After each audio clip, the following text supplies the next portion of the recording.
Hello and welcome to Post-Burnout.com interviews. Post-Burnout.com is a culture website dedicated to venerating burnt-out artists the world over. My name is Aaron Kavanagh and I'm the website's founder and editor-in-chief. This is our website's podcast where we publish the full interviews from our site's articles and sometimes release exclusive episodes. In this edition of Post-Burnout.com interviews, the New York-based troubadour Victor V. Gurbo discusses his latest album Gurbo Co. Live 2025, recording the record in the legendary Manhattan venue Cafe Wha, his career and history, surviving as a creative in New York City, his Irish heritage, his opinions on the implementation of AI in art, performing at Carnegie Hall, and much more. I want to apologise to Victor and Igor who set up this interview for how long it took me to get out. I apologise, we recorded this interview towards the end of March. See, I don't think anyone notices this but me, but when it comes to the website's content, I try not to have too many exclusive podcasts. Due to the length of this interview, I wanted to take time to dedicate and write a good article for it, but that time just never came. I got busy with different side projects and now I have a full-time job, thankfully. But yeah, that delayed operations a lot. And last week I just released a podcast exclusive interview with Simon Bromide, so I didn't want two concurring straight after each other, but I thought it was unfair to Victor and it was unfair to Igor to keep them waiting any longer, and I didn't know when the next day I would get to sit down and write a full article would come. So I'm just releasing this as a podcast. I'm honestly at this point considering just turning Post Burnout into a podcast exclusive thing. If people could let me know if they just want podcasts only going forward, it would make my job easier, but I also like doing the articles. I like giving write-ups to different artists, especially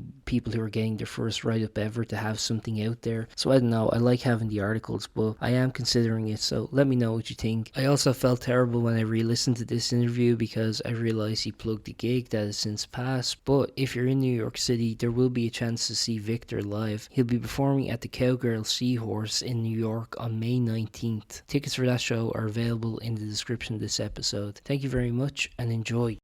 Hey Victor, can you hear me okay? Yeah, I can hear you. How you I can doing? hear you too. I'm very Yeah, well. How are I, you? I'm doing all right. Thanks so much for having me. No, absolutely. Thanks for doing it. And apologies for like miscommunication on my end. I'm always Oh all over. I'm no, always chasing my tail. no. I saw the title "Burnt Out." I was like, yeah, no. I'm Yes.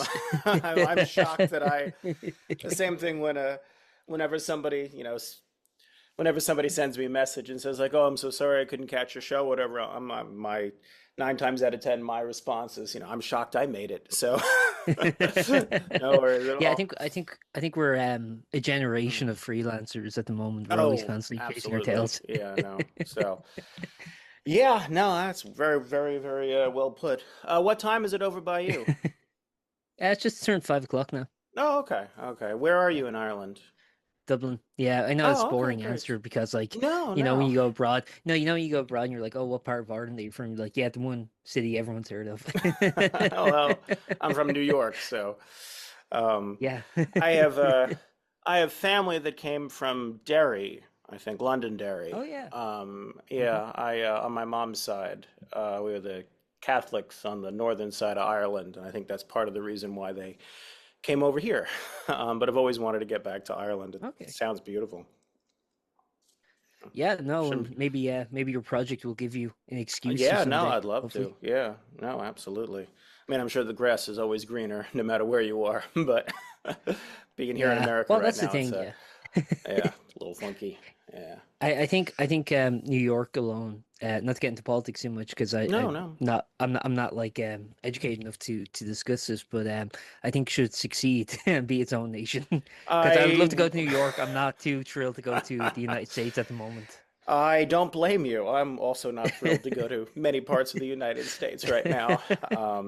Yeah, not to get too lost in politics. Yeah, New York Sure. is its own entity, and I would certainly advocate for it to remain as such. But yeah, uh, no, it's weird. I'm hopeful that we figure it out, but you know, it's what is it, darkest before the dawn? Let's go with that. Sure. Yeah, It's been yeah. down for a while. Yeah. I'm It's like one of those, But dude, don't let anyone tell you it's unique to the US because I'm telling you, dude, it's happening everywhere. So, that's what I've don't heard. feel Yeah. uniquely embarrassed. I Yeah, mean, I can't yeah. be Of sanctimonious. well, I, I certainly appreciate that, but it certainly is embarrassing on a number of levels. Sure. I take some solace in being in New York, even though it, of course, is a difficult place to be an artist, but I wouldn't have it any other way. Um, but anyway. Yeah, I mean that's actually an interesting point to start because I Mm. was talking to an older musician. I don't know if you know Thomas Ducker. He recently moved from New York to London, and I he think I kind of cut actually his teeth listened in to the no your, wave scene of the. yeah, yeah. I actually Oh, think I cool. listened to a bit of your, yeah, yeah. Just doing some listening last night. I wasn't familiar with them before, but I enjoyed listening to you two talk. Yeah, yeah. I'm so sorry. Yeah, What so was the he was sort question? of made that point where he Yeah. kind of like cut his teeth in the. Oh, sorry, are we kind of cutting out? Sorry, I think there's a bit of connection. Yeah, That seems to yeah, be okay now. yeah. Yeah, when we Sorry if that's on my end. Yeah, he was sort of talking about like cutting his teeth in the 1970s, kind of like no wave scene, and he kind of Hmm. like made the point that back then, just living standards were so much easier for like working musicians to be able to Oh, afford yeah. to live and work there.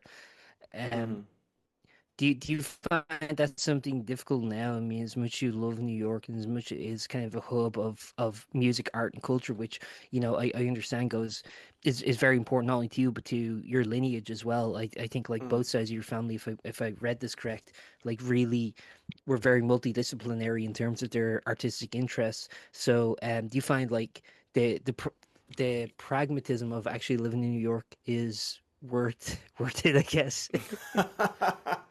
Well, as far as the ultimate answer to that question, I'm not sure. But again, I wouldn't have it any other way. My family's here. I work here. I'm not going anywhere anytime soon. There's a, you know, I did a show not too long ago. It was a band that was touring from Massachusetts, and the lead singer said, she came up to me before the show and she said, "You guys live here?" And I said, "Yeah." And she goes, "Why?" And I said, "Have you ever heard of something called Stockholm syndrome?" But certainly, I've worked with a number of older artists who have I've been lucky enough to have work in my band, and one of them was a session musician in the 1970s. And I remember sort of explaining to him like sort of what goes into promoting a show, and he was like, "What do you mean the club just doesn't like bring people? What do you mean like they're not printing the posters and hanging them outside?" And I said, "Oh yeah, no, that's done." Right now, I work Yeah. with my lead guitarist was he was a session musician in the China Club in the 1980s, and in addition to, I mean, sort of the landscape has changed with just the demographic of people going out, and also COVID and everything has shifted. But he would often say to me that like I'd tell him like, "Oh, we got a good slot. We're going on at around 8 o'clock. I know that, the older people that come out to see me will be happy and able to make it." And he's like, when we did the China Club like 3 a.m. on a Wednesday, like that was really the key slot. If you went on before 1, you were considered a loser. And I'm like, "Yeah, nope, nope, you know, yeah, that's certainly gone." And listen, I get it. I mean, I'm not, there's tons of artists that I talk to and work with who sort of, get angry at the venues, and certainly there's, some are nicer than others. And the more that I do shows, and sort of the older I get, I'd rather have a good time. I'd rather play a slightly smaller space that's actually kind to their talent than to, aim for the biggest, most complicated thing that I could possibly do.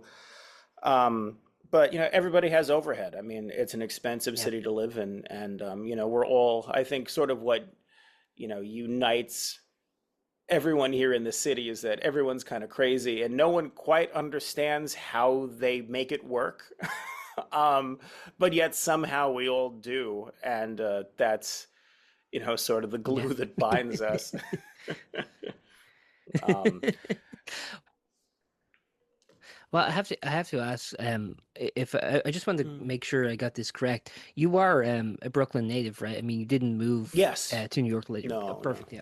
no, So how do you yeah, find kind yeah, of like, no. I guess, like the Brooklyn scene different even from like Manhattan? Like, do the boroughs of New York kind of have different scenes, or is it all kind of fit into a neat umbrella of like the New York City kind of music scene?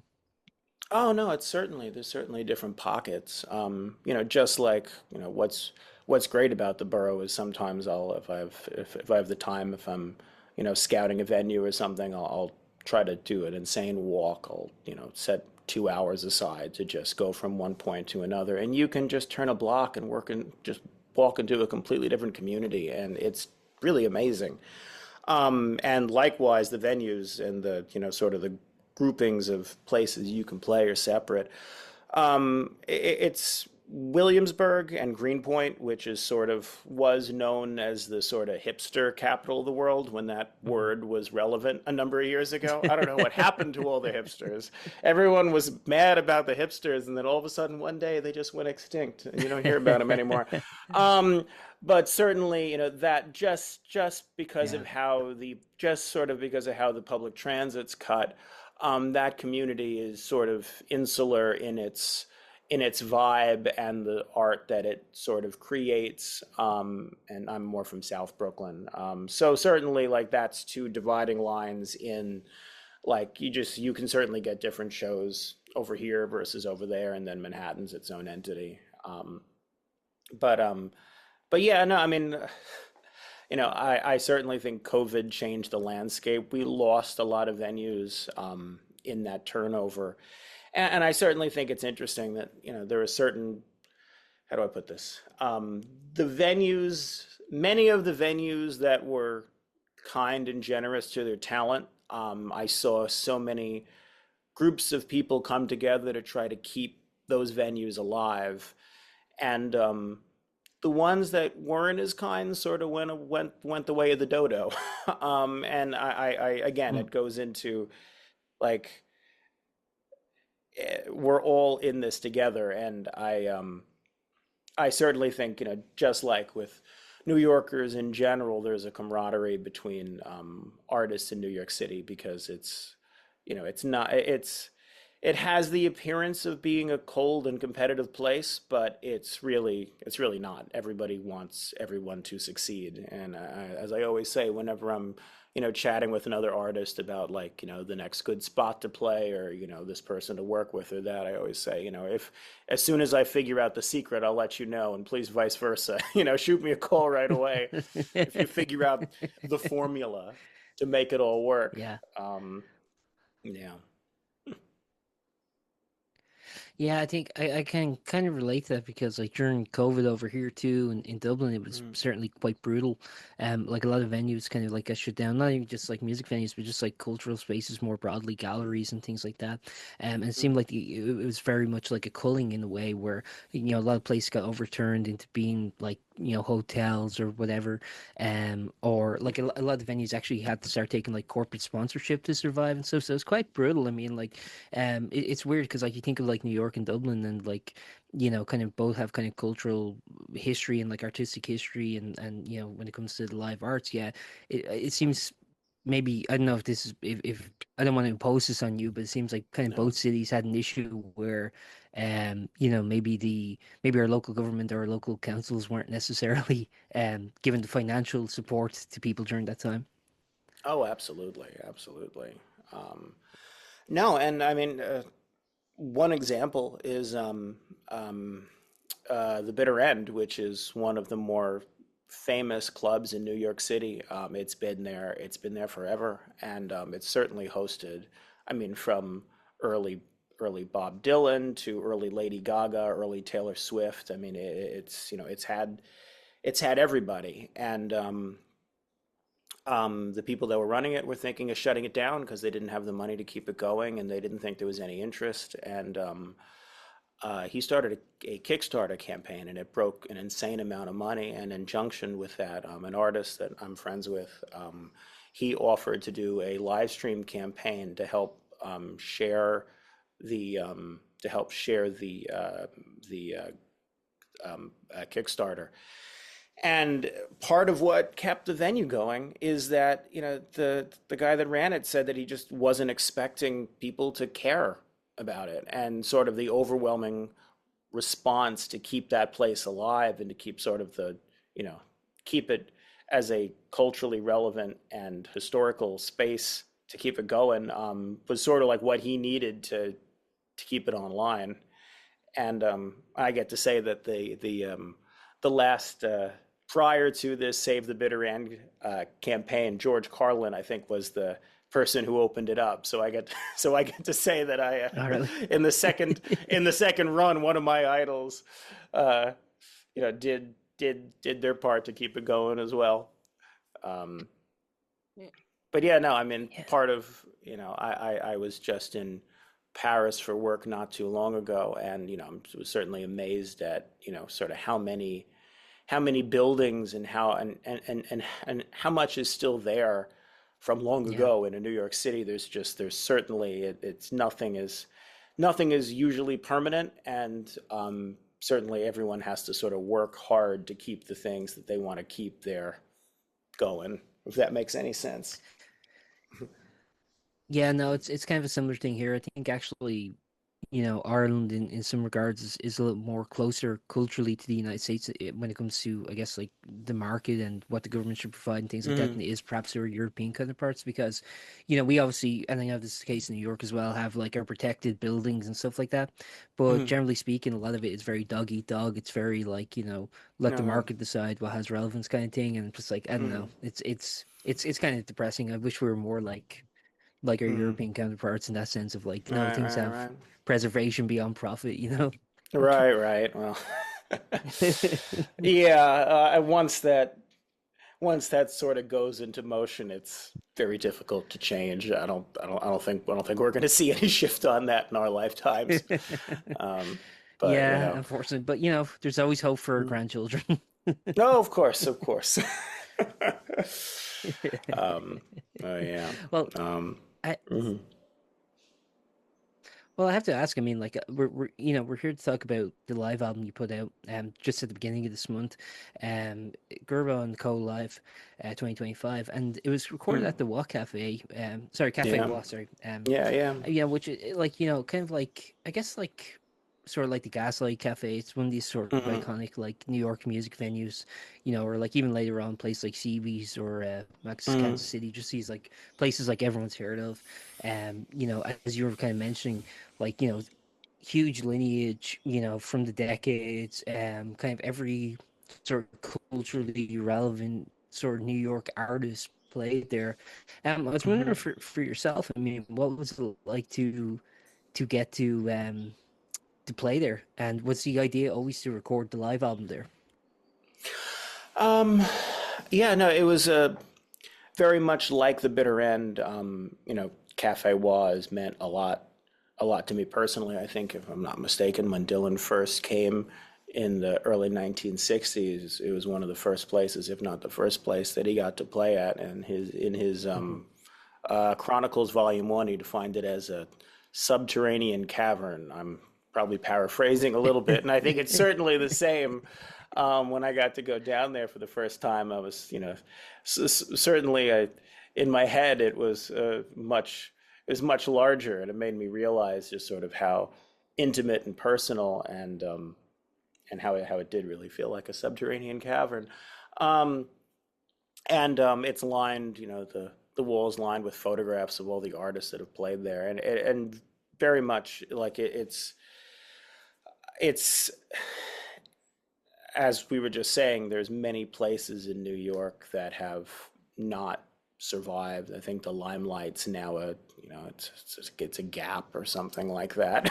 Same thing with Hmm. CBGB's. The venues go, and they're iconic spaces, and I think it's important to keep those spots alive. Was it our plan to record it at Cafe Wha? No, that sort of sort of fell into our sort of fell into our laps. I was told once the show was booked that they offered that as a service, and I did my best to notify my players enough that they'd be prepared, but not too much to psych them out, which is always the golden zone for Sure.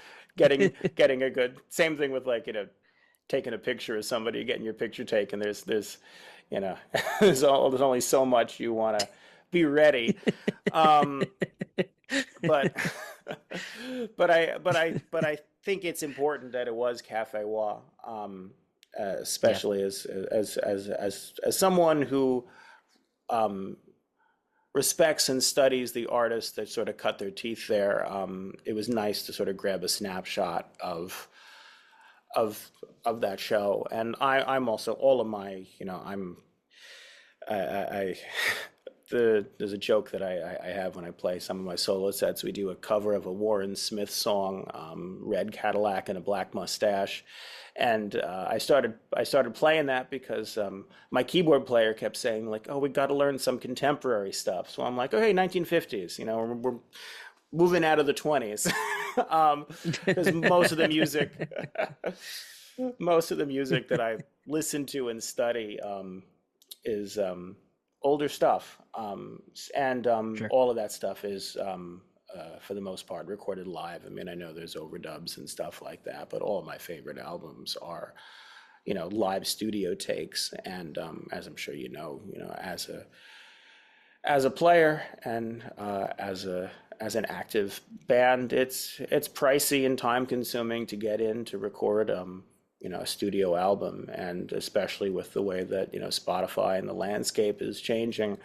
I have lots of sort of existential questions of like what's the goal, what are we creating, what's the thing that makes the most impact. And I just kind of realized like let's grab this show, let's put it out there and let's push it. I think it has legs, and I think that it again, just my and the rest of the band's connection with that space, I think just is I was really proud to be able to catch that, if that makes any sense. There's something absolutely. There's Mm, something you mentioned there that I kind of picked up on. I want to pick your brain about a little bit. You were talking about mm. um like what does it mean kind of like to put music out on like these online platforms like Spotify or Apple Music or Tidal or whatever. Do you think it's important to have kind of like a kind of tangible documentation, be it a vinyl, a tape, a CD of your music? Because there is something kind of impermanent I feel about a lot of these platforms. Like we don't know if they'll exist in 10, 20 years, they might, but like we can't definitively say. So do you think it's important for musicians to, I don't know, have the documentation of their work in some kind of physical way? Oh, absolutely. It was interesting. I went to a talk by an archivist, and the one thing that she said that, and she even said like, if you take anything away from this talk, if there's an email or a photograph that you like that's on the computer, the best way to make sure that you keep it to preserve it is to print it out.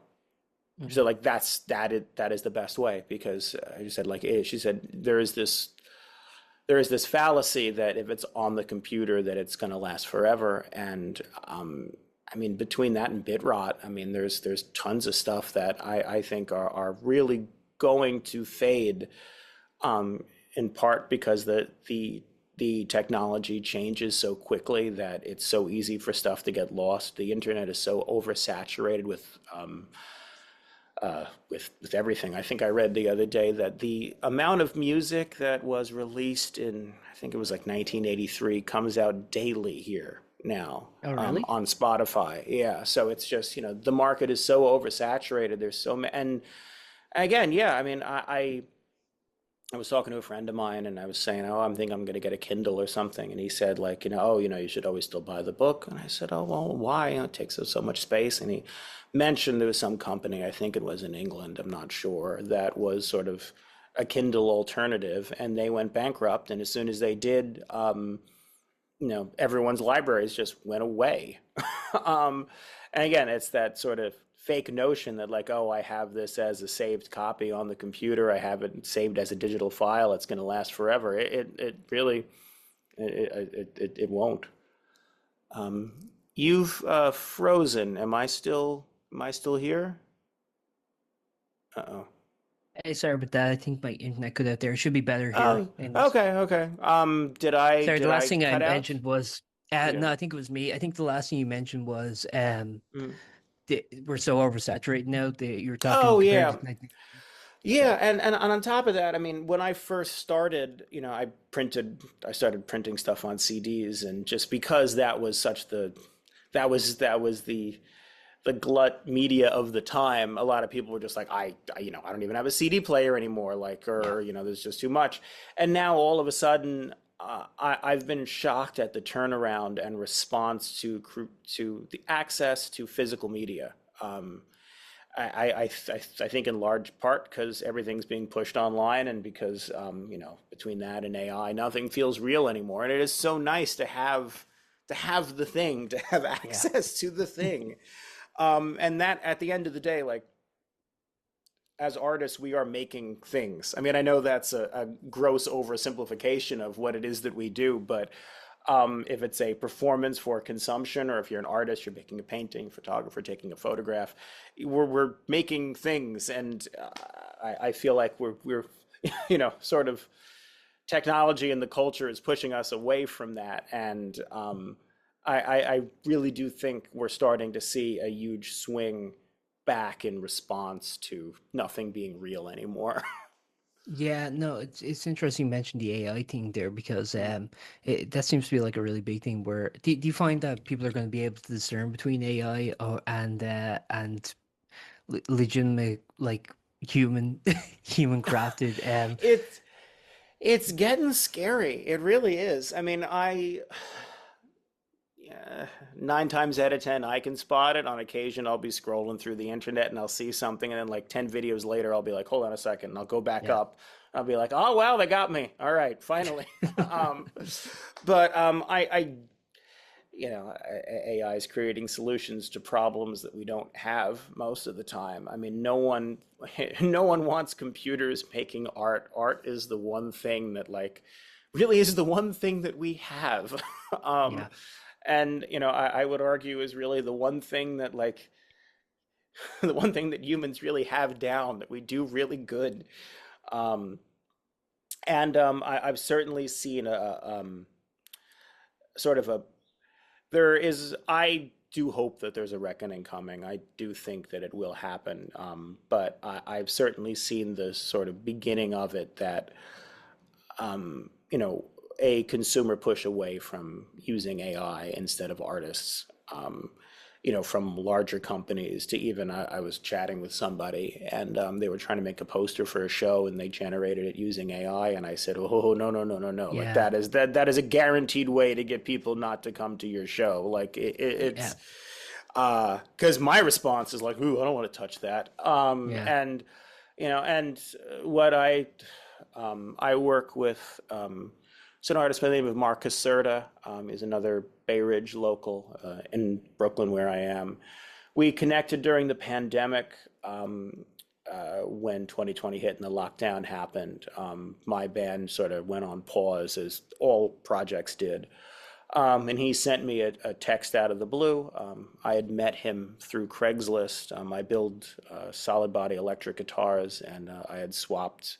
He had a vintage Dan Electro from the 50s that I had always wanted one of those, so I gave him something I made, and he gave me that, and we just started talking. And I came to a couple of his shows. He came to mine, but I didn't really know him that well. And so he sends me a text, and he says like, "Hey, listen, my projects have all shut down. I assume yours have as well. Nobody wants to do anything. I don't care how you do it. If you just send me an iPhone recording, I'll play along to it. I got to do something." And I was in the process of slamming my head against the wall, and I realized, okay, that's a better use of my time.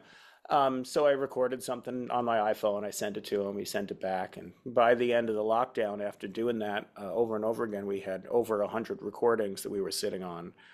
Um, And we decided to sort of start mixing and mastering them and deciding what to do with them. And as sort of in part because of the rise of AI, we decided that the best thing to do was to take a bunch of home recordings that are filled with all their, the sound of, mics getting Imperfections. hit. Yeah, Yeah. yeah.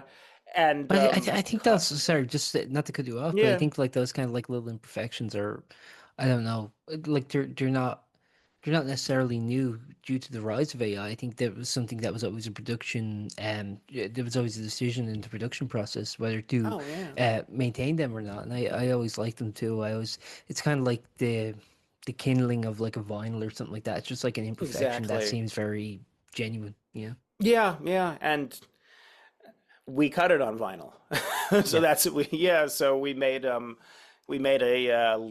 limited run. I think by the end we made 300 records. And sort of it was our our discussion is like, what is the antithesis of like what AI is right now? Like, let's take all these sort of raw tracks and put them out on a, you know, I mean, antiquated medium, but I mean, I think vinyl has, outpaced CDs for a little bit Yeah. now. You know what And else I'm seeing a resurgence in is tape as well. I'm going to like a lot of gigs yeah, where that's on the merch table, the tape. yeah, no, I've I've actually been thinking about that lately. You can get Yeah. online, there's like a USB to cassette. I think it's really charming. There is an artist that I follow. Her name is her band's name is Comfort Cat, and Mm. she does sort of indie stuff, indie singer-songwriter, and she put a whole album out on cassette. It's great. um, and again, like, even if you don't have a record player, you can't beat it. Yeah. Having a real record, having the art for it, and yeah, again, it's something real. It's something you can sell. Because again, Yeah. the platforms are trying to demonetize you as much as possible. So it's sort of how do we reclaim our ability to make art and how to put it out there in a way that, we'll see some sort of response, both in the form of tangible interest, but also, a little bit of money back for your labor.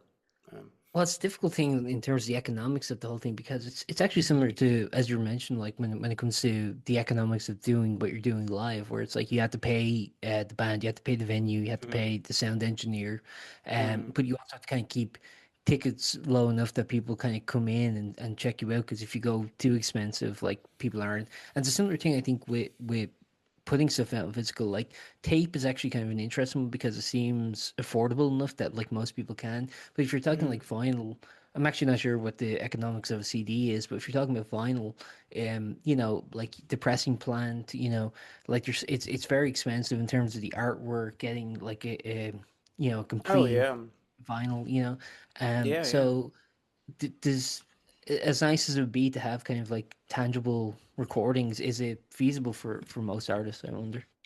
um, I was chatting with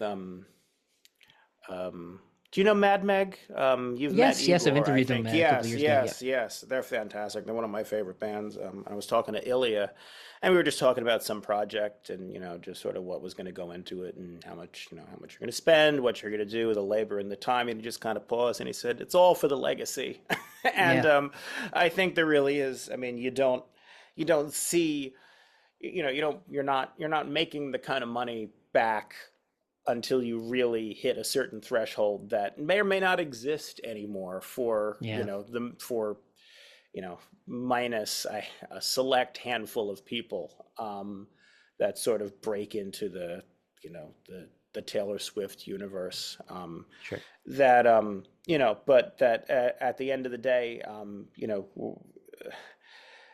one of the jokes that I often make when someone's discussing, like, oh, how much is the venue going to pay you? I'm like, we're in this for the money, right?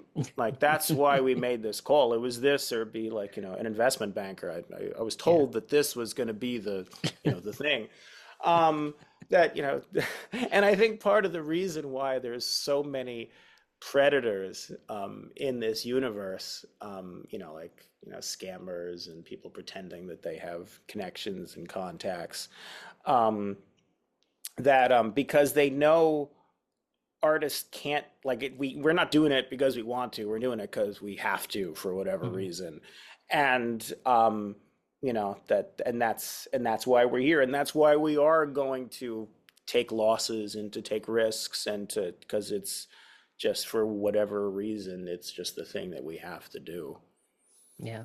Well, I wanted to ask actually about your own kind of artistic discipline because Mm, as I kind of alluded to earlier, I mean you came from a family of artists, mm, multidisciplinarians, and mm. if I'm correct, I think you got into music relatively later. I think you were like 18 at the time. Yeah, I So was in college. Yeah. yeah. Yeah, no, I mean I'm lucky that I was chatting with another artist that I work with, and I was just saying that my family extended and immediate support what I do, and he said like, oh yeah, and I told my dad I wanted to start playing music. He said that was such a fight, and I'm very lucky that Yeah. um, my on my mom's side, my middle name is Vocally. The so my mom's dad, they were all traveling opera singers and violin players and classical. I often joke that they're probably spinning in their graves right now, knowing I play folk music and country, rockabilly. Um, I didn't get to meet any of them. There was only about one or two left, and they weren't the ones that played music. But it's funny, my dad was saying it. My great aunt, she lived to about 100, 105, 106, depending on, the math. It's so Mhm. funny. They worked hard to obscure their ages to a point where I think they were lying on their parents' tombstones to try to like bring the math down. So we're still to this day, we're not 100% sure when she was born. But my dad But mentioned it's to her super like, centenarian regardless. yes, Yeah. certainly. I one time did the math of how many presidents she lived through. It was just insane. Yeah. Um, but my dad mentioned to her and said, "Oh, Victor's starting to play music," and she said, "Of course, they all do." Of course, she was the one that actually she was the telephone operator and the only one that actually had a lick of sense and made any money. So, and of course, she was the one that actually lasted. Um, and on my dad's side, going back a ways, Scandinavian artists. My dad's a photographer. His brother's a painter and illustrator. And my father ended up working for. Um, there's a photographer by the name of Andre Kertész. He's a um, Hungarian emigre, moved to Paris, then to the United States. He's considered the father of street photography and photojournalism. And my dad was obsessed with his work as a young artist, and then by chance got to meet him and ended up working with him, and is still working with his archive to this day. And now I am too, because he's brought his work home his entire life. So I get to, sort of study art all day during reasonable work hours. So I'm lucky that I get to be surrounded by art, and have a bit of it's encouraged to create, which Yeah. is, again, I consider it really lucky, because I know there's a lot of, there's plenty of things that stop one from being creative, like daily life, politics, the news, having to wake up, Oh. um, Well, at so least it's still legal to be an artist at the moment. that's true, that's true. We'll come back in 2 years and we'll Yeah, reconvene. yeah. I hope. I hope 2 years. Have me Yeah. back on in a month, and I'll tell you how it's going over here. But that whenever there's just like there's one less thing stopping you from sort of opening the door in your brain. Yeah, no, I get to be around art all the time, and I always think good art begets more art. Yeah. And it's nice to sort of study art that's in a different medium than your own, because, if you can unlock the geometry in a photograph and sort of figure out how that translates lyrically, um, and vice versa. Like I think it's really helpful because I mean I when I was in college at one point, I was in a graphic design class or whatever, and the assignment was to you had to make a poster, you had to make a card, a business card, and a flyer. And I was, working on a bunch of different projects. I was the early phases of me thinking about playing music. I thought I was going to be a writer of some kind, and I decided that I could lose more money playing music than being a writer. So that's why I made the choice that I did. Just let me tell you, you Um, can lose plenty of money being a writer. yeah, I'm sure. um, I made different cards for different things I was like trying to do at the time, and the guy kind of he kind of raised his eyebrow, and he said, you're going to have to pick one at some point." And at the time, I found that so offensive. And the more time that goes by, I'm like, yeah, he was right. He was absolutely right. Um, but I do think that even if you have sort of a specific craft that is your main thing, like having access to and studying different forms of art can only make you a better artist because Absolutely. nothing happens in a vacuum. And and yeah, no, just there's so much to be there's so much to learn, and there's so much to synthesize, and it's great getting to look at good art. Yeah, I was wondering because you mentioned there in college. If I'm correct, I believe you're studying English and Fine Arts. So, Yes. um, do you think that like those kind of disciplines, it's an interesting thing where you focus on one thing, something else kind of locks in your brain. So while your Hmm. focus is being like a writer or, what have you, like in other parts, kind of like, I don't know, maybe it is kind of to go back to something you said actually at the beginning of the interview, the grass is always greener on the other side. Maybe if you were studying music, you'd be like, God damn, I just want to be the next Shakespeare or something. Well, it's funny. When I was in high school, I took a bunch of electives because I had wanted to prove that I was smart and never quite figured that out. But the two electives that I did not take in high school was the jazz band and guitar building because there actually was a teacher who sort of who taught himself to cut out solid body electric guitars, which ironically ended up, the two things that I didn't study are the two things that I ended up actually taking seriously later in life. And yeah, no, in college, I was in something called it was called the Macaulay Honors College, which was all of the CUNYs connected into one. They'd let you go for free, and again, I tricked them into thinking I was smart, and I used up like I had like 3 brain cells left at the time, and now those are all gone. I used to come in, most of the people in my program were studying organic chemistry. They were trying to be doctors, and I'd walk in with my little art case, and I'd be like, "Hey, what are you guys doing?" And then they just start throwing stuff at me until I left the room. That doesn't seem like a very appropriate response, but No, no, yeah, okay. no. I felt. I mean, I mean, again, I never took the classes, and I would have failed with flying colors. Sure. But good Lord, that stuff looked hard. I don't think some of those kids slept for weeks. Um, Well, that now I understand why they were like drones. So they were so oh antsy yeah, from oh yeah, sleep no, no, deprivation. yeah, no, they were just yeah, no, they were not willing to have me with a full night's sleep coming in, They about were to just go as surprised you draw. that they had the energy to do that. Oh, absolutely. I think it was probably the most that they moved in days. Um, but yeah, no, I mean, I started. I mean, I was considering creative writing rather than English. Please excuse my cat's going to start No screaming now. worries. That as soon as I thought that English would be a little bit more practical to leave, but of course I've used none of my majors. And sort of for studying art, I mean, I think both of them, again, studying a craft. I mean, again, I would my focus in writing is sorry, my focus in playing music is songwriting and lyric writing. Yeah. So certainly taking the classes that taught you how to look at um, poetry, narrative were incredibly valuable. But again, like sort of the discipline for studying art.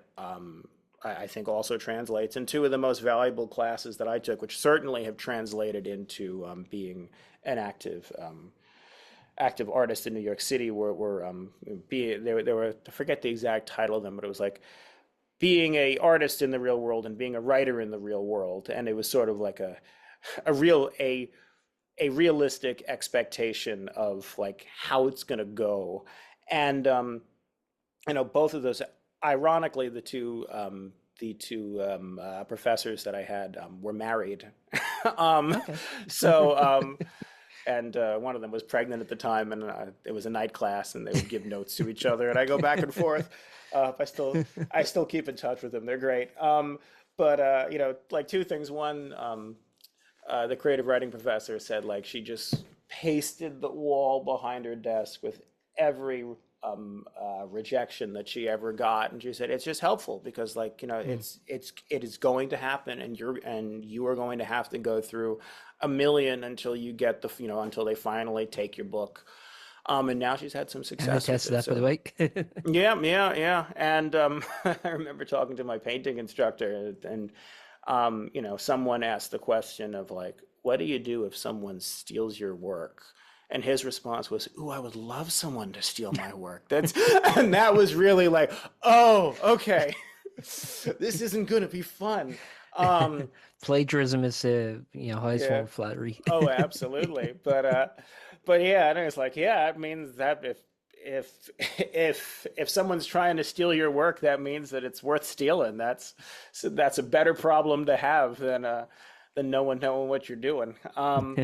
And certainly, it was helpful preparation for just, contacting venues and working without a booker, and, what to look for when you deal with a booker, and et cetera, et cetera, et cetera. Sure. So, you know, certainly for being someone whose primary focus is New York City again because I live and work here. I'll talk to acts that frequently play outside of the city. I mean, the most that we've done is we did a small tour in Austin, Texas, and we've gone up into Upper New York once or twice. But for chatting with them, they say, "Oh yeah, you go to these smaller towns in between, and everyone's really happy to see you, and the venues are encouraging. And here, it's so much work again because the venues have pressure on them. Everybody's got to everybody's got to pay their rent, everyone's got to pay their bills, and because the market's so oversaturated, and as soon as you have a couple of artists who are, you know, that are willing to play for less, you're willing to play for free, all of a sudden, like it changes the landscape completely, and Yeah. it's, and there's the argument that a lot of the venues here mean more, just because they're, the biggest show that we did was in 2022. We played at Carnegie Hall, and that was a really big show, and it took a lot of work, and it was a lot of fun. And whenever I've mentioned it to, I've recently reconnected with some distant family in Italy, and I mentioned Carnegie Hall, and they were like, "Oh, we know that place." So it's like, yes, that's Yeah. a venue that like has some clout. Versus if I say like, "Oh, we played the Highline Ballroom outside of New York City," it's like, all right, what's that? You say Carnegie Hall, people go like, "Okay, like that, I know." Yeah, I think, well, Um, from an outsider's perspective, it's Carnegie Hall, Radio City Music Hall, mm, and Madison Square Garden are the three that right. like everyone will know. Yeah. Yeah. So I'm batting one for three there. Yeah, so, yeah, yeah. It's like so your EGOT. Yeah, yeah, exactly, exactly. So, but like as far as I've always said to people like there's a catch 22 with New York City. I mean, I think it's the catch 22 with every sort of larger city, which is you have to play shows to get people, but you need people to play shows. Yeah, So, exactly. Yeah. which is some sort of Orwellian nonsense of how does one hand what is the sound Yeah. of one hand clapping. Well, it's like it I reminds me of that old paradigm that like people who are trying to get work experience for the first time has. You need work experience to get a Yep, job, but you need a job to get work experience. The vicious right. cycle. Well, now everyone just says they worked at Radio Shack because no one's around to Okay. no one's around to proof that anymore. I remember seeing a list online of like, if you're ever looking for work, Toys R Us, Radio Shack. There's no one there to authenticate, so you were a manager at Radio Shack. I mean, you're Haven't just had. lying to an AI now. Like AI is Oh, pre-screening all oh, of them, so we're just AIs just talking lie, to. just lie. Yeah. Oh, yeah. That's I And think that's the one ethical use of AI is to fuck with employers. oh, 100%. They're the ones that are sponsoring the AI. Yeah, the one, Exactly. and this is completely unrelated to anything we're talking about. But one thing that really bothers me now when it comes to AI, and I don't know if you've noticed this with Google email, that it used to be Yes. your underline in red when you mess something up. It's Hmm. underlined in blue if there's a grammar correction or whatever. And now Yeah. I keep seeing underline in purple, and it's just the AI going like, I think you could be a little more concise here, Victor. And I'm like, can I curse on this show? Absolutely. Um, Say what you want. yeah, I'm like, I well, just fuck said you. fuck. I mean, like, I want to sound like a real person. Like, Yeah. and half the time it's wrong, and that's the. Yeah, that's the thing that drives me insane is like when you correct me wrongly. Oh yeah, and one so when we produced the tracks on vinyl, we also made a couple of CDs, and by chance I ended up with a stack of the extra cases for the vinyl. So I actually jerry rigged some fake vinyl and put the CD in it, made it really look nice. And I decided, like I'm gonna start sending these to some college radio stations and stuff, like just out of the blue, just try to make some connections. Again, that one hand washing the other. Like how do you Yeah. start a fan base? So we've between Mark and I, we probably sent out 500 emails. He did probably 499 of them. He was incredibly tenacious. And I started sending out, all of these CDs. And, again, people love getting a real thing. And people love real people, especially in the face Yeah. of AI. But so I found a whole bunch of contacts, and I said to myself, everybody's using ChatGPT. I'm going to ask it, like, can you find me the addresses to some of these places that are not listed? Because again, very nice to get something physical. I make all the art for stuff. So I'm sending it out, and so I ask ChatGPT, and it gives me all these addresses, and I'm about to start packaging them up, and I say to myself, let me actually like fact check this. Let's make sure. Yeah. And it gave me like a CVS in the middle of Arkansas. I mean, like they were not, none of them were real. And AI is very fallible. yeah, and I mean, it's just that it's that one friend that we have that's like, how do you get, oh, I know exactly what we're doing. Yeah, I Has know everything. no idea. So even like But sort it's of like like it as, says it with such like an air of confidence and like, oh yeah. objective truth. Which I think, there is something to be said that if you say something I've never quite learned, that if you say it with because I'm always like, even if I know something's true, I'm like, Yeah. well, it's Yeah, probably double not check me. anymore. Yeah, Yeah. yeah. To my It own was true two detriment. seconds ago. I don't know It anymore. was, but yeah, no. Object permanence. I haven't looked at it in the last 20 seconds, so if it's still, I have no idea. But I admire the hell out of those people that can just like look you straight in the eye and be like, I could be a doctor. I know that. And it's Yeah. just like, no, you have no idea what you're talking about. But that If I was a confidence is completely enough. different person, I could be a lawyer. Oh, exactly. Because like sometimes I'm like, especially like when it comes to like, I argue that there's a very fine line in like selling yourself as an artist from Yeah. being, you know, from you don't want to be that person that's just like stuffing your art down somebody's throat when it doesn't, and especially since New York City is so cutthroat. And I don't know. There's this illusion, especially from like me studying like Paris in the 1920s, like sort of the camaraderie of the Parisian cafes and stuff like that. I ain't Yeah. seen none of that in New York City. Like what's it like a movable feast, the Ernest Hemingway book about that Yeah, era. Yeah, yeah, that kind of thing. Yeah, exactly. So, but yeah, no. So like when you meet somebody, you really got to figure out like, the right balance of kind of testing the waters, seeing if they're interested in what you do. And but that being said, sometimes like I'll watch somebody walk over and like just juggernaut their art, like just spear it through them, and I'm like, yeah. huh, like I would never, I would rather leave the party and be like, that Victor was a cool guy, and maybe that's my own loss. No, I'm the exact Yeah, same. I yeah, think like people who are completely shameless get ahead. yeah. No, and I mean, I think at some point, like, I mean, it's at some point with that kind of personality, a 2x4 does get involved eventually. But Yeah. until you reach that point, they'll probably cover much more ground than me. But yeah, the, to the point of that they were all wrong, and it was just said with such utter confidence. And I even asked it like, "Can you prove that?" And it was like, "No, but yeah, this is it. Go Yeah. fuck yourself." And I'm like, "All right, Yeah. okay, cool." So it did. Um, yeah. Well, the AI told me That to. was a productive Uh, evening. yeah. Good Lord. But yeah, no, so it's even like the thing that it was supposed to make easy. Like I had to, you know, destroy a bunch of USPS shipping labels and start all over again just because Yeah. again it's that problem of listening to the one friend with confidence that has no idea what they're doing, which I think is ChatGPT. Yeah. Um yeah, and the art that it's pumping out is just so bad.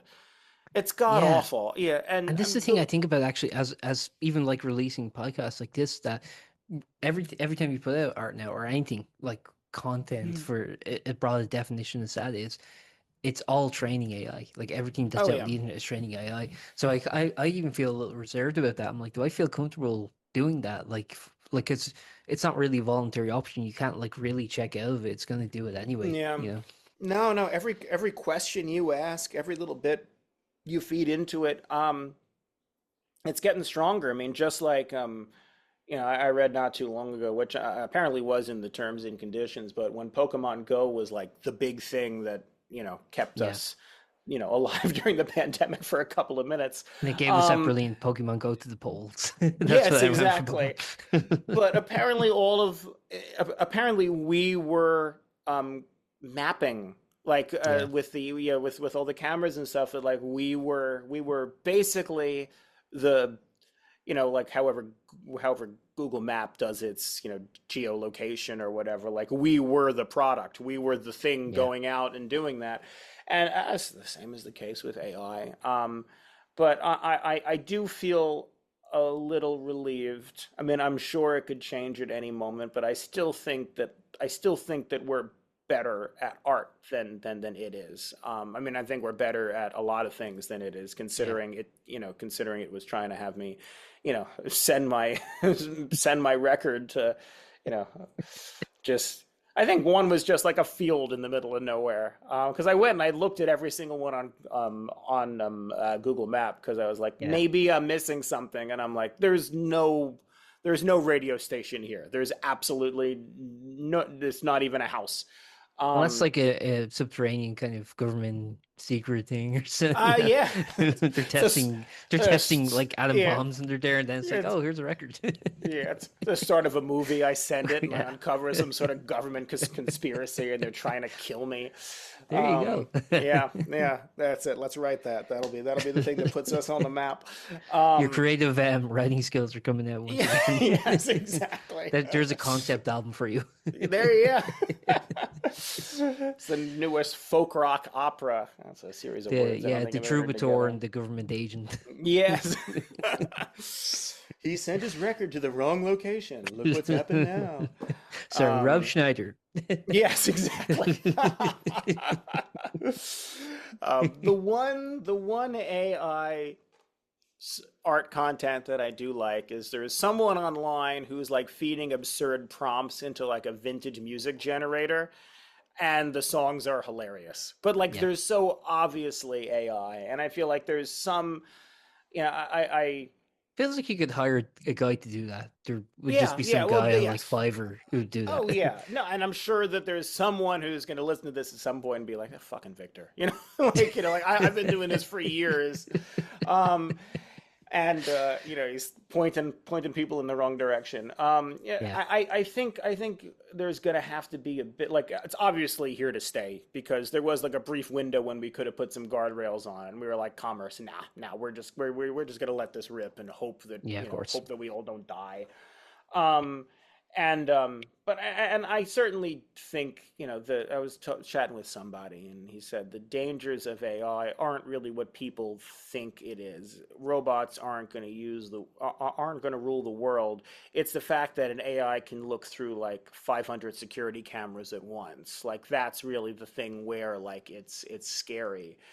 Yeah, And there Palantir was and another stuff like that. yeah, yeah. And there was another guy I was listening to, and he basically was listing like the ways that AI takes over, and he said like there are all these sort of fantasy ones, but then there's the one version where we become sort of so dependent on it that we can't function without it. That like there's Yeah. all of a sudden a generation that doesn't feel comfortable sending an email without running it through ChatGPT to make sure that the grammar's correct or whatever. And then all of a sudden, it's like sort of so commonplace in our society that we can't get away from it, and certain skills are lost because it takes it over. Um, but again, I think it was Spotify that was trying to push the said Velvet Sundown or some stupid Oh yeah, name. Or, yeah, I remember that. yeah, Yeah, which the I AI was generated band. yeah, and I was, of course, once it was uncovered, they were like, "No, this is a social experiment." It's like Mm. bullshit. Yeah, yeah. You want to take the 5 cents, the and not even 5 cents, the 0.0001 cent that we make for every goddamn stream. Yeah, That's just you really, really need to take that away. Um, but I was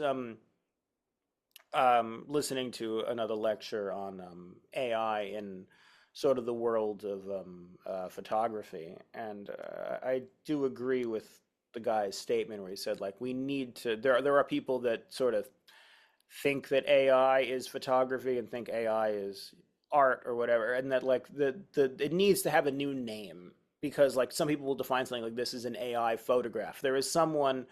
There's a photographer by the name of Robert Capa, who was a war photographer. He mhm. died. He stepped on a landmine in Indochina. Famously died with his camera in his hand, holding it up so it wouldn't get hit by the blast. There was I a think I've heard of roll them. of Yeah, yeah, yeah. yeah.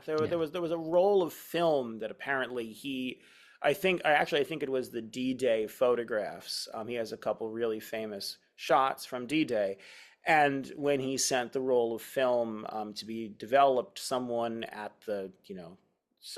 messed up the film, messed up the chemistry, and only a small number of pictures from that survive. And I forget the artist's name, and it's probably for the best because I'm just going to rail on him. He decided that what he was going to do is he was going to use AI to recreate the photographs that were lost from D-Day and hang them as if they were Kappa pieces. Yeah.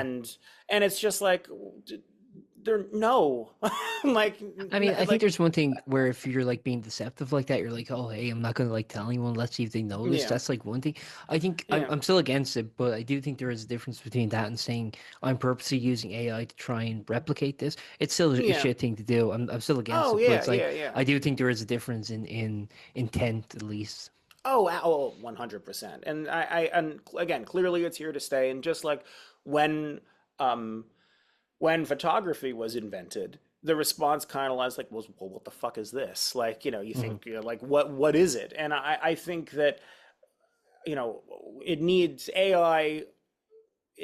We need to have like a title like prompt creator or something. Because I Sure. do think that like part of where, I try to sometimes take a step back from what it's being used for and kind of be like, well, if I was picking up a piece of technology that could make some kind of art, how do you use it? And yes, it's built on the backs of studying other artists, and that's there needs to be some kind of reckoning. And I do love it's called poisoning the well. There's a bunch of softwares that like you can feed it into your art, so like whenever it tries to replicate your stuff, it looks it comes out looking ridiculous or something. I never heard of Uh, that. That's great. oh yeah, yeah, yeah. It's some fairly high end artists are now like whenever they post their stuff online, it's like sort of it's just like in the pixels enough that it's gonna throw off everything when it tries to copy it. But again, people thought, again, to play devil's advocate, people thought that people that took photographs weren't artists, and clearly that's not the case. Well, So I there do think need we make a difference between illustrators, painters, and photographers. Like they're oh, all artistic art 100%. forms, Yes, but we yes. have made those distinctions. And I guess like you could even then say like, well, what's the difference between say like a photographer and a filmmaker? And so you could Right, just right. keep going. Um, Yeah, of course. but we do So distinguish between them. But I yeah, I just the argument, okay, again, to yeah, be devil's advocate, the argument yeah. I've heard from so-called AI artists is that, well, it's not just we put something into a prompt and then it comes out. It's like, no, we have to then edit it and make sure it's exactly what we want. And they Hmm. argue that that's the labor they're putting in. Hmm. I don't know. It's like it seems to me a stretch. I'll Yeah, just say that yeah. much. I mean, But again, it could be yeah. like, maybe in 50 years we'll listen back to this and be like, "Wow, we were such old men who were like Well, on the yeah. precipice of now everything is AI." No, I mean, I saw some meme, and it was like, it was, it was an older guy saying like, "What do you mean? What do you mean you're dating a robot?" And the girl's response was like, "Grandpa, you're living in a different era." Yeah. So yeah, no, of course, I think as again, I think that there are many ethical and environmental issues with AI to a Yes. point Yes. that like, obviously there's problems, but again, as both of us have said, if one is playing devil's advocate, again, the camera wasn't respected as a tool that you could make art, and I But was, again, to be fair, yeah, the camera wasn't sealing all your water. exactly. It wasn't taking the, um, so I was scrolling TikTok in the middle of the night, which is the way that I doom Yep. scroll because I never sleep, and a video popped up, and it was an AI generated realistic Jeffrey Epstein dancing to like an anime tune. And the top Yeah. comment was, "So this is why I can't afford to buy a memory card right now." Like, Oh yes, like RAM. Yeah, RAM is yeah, going like no, crazy it's expensive really with no, stuff it's that yeah. nuts. And I was talking to a friend, and he said like, if you were ever thinking about like buying XYZ video game system or buying a new computer or something. He said like certain companies like Sony and Nintendo have bought up a bunch of chips sort of anticipating this boom, Yeah. but that's going to run out. And he said, yeah, it's like 2028, 2029, that like until then their prices are just going to go up. And it's Yeah. just one of those things that's just like, oh, come on. And it's again, for most of the time, it's for things that we didn't ask for. And as artists, again, what drives me nuts, and again, I'm jumping back and forth from devil's advocate to just shitting on it No, relentlessly. absolutely. But just in most of the time, artists are the ones who are, because people are aware that it is the thing that we must do, that it is our illness, it's the thing that we're stuck doing, that it can be a medium that is undercut in terms of its value. Yeah. I think sort of the whole fallacy of Vincent Van Gogh, so, like the romanticizing the fact that he only sold like what, two paintings while he was alive, I think Hmm. is awful, because I don't know if you can hear that. My Yeah, cat's it's fine. now going off. He's got some. He's I'll edit it out with AI. Yeah. There we go. He's semi-blind, so and Oh, he's so and he's huge and he screams. So if you see these bags under my eyes, that he yeah. decided to See, last I night. always found the posthumous success that you're talking about there. I think Yes. also Yes. it's similar with the Brontes as well. If I'm correct, they didn't really sell Yeah. well in their lifetime. Yeah. It wasn't until like kind of after the fact that their books started to sell. I don't think there's anything romantic that. I think that's very tragic that they never got to realize how No, it successful they is. are and important they'd It be. it is, and I think the narrative that's sort of pushed on us is that keep working, don't get paid a whole lot. One day, somebody might discover your work and make a fortune off of it once you're dead. And Yeah. while I would rather um, be discovered than not discovered. I would rather be able to feed myself using my art while I'm alive. That would be And nice too. there's, Yes. yeah, yeah. I don't think that's too much to ask. But Yeah. no, but I do think that narrative is sort of perpetuated by the, by the upper class, Yeah. just sort of, you know, make us content with doing what we do for free. And I think that and that's why I find it so offensive when I see a company like Disney clearly use AI Yeah. to make their illustration. And this is Disney, my friend. Yeah. Like they Well, can actually, afford before we anything. started, there was a news Yeah. story out that they're de-investing.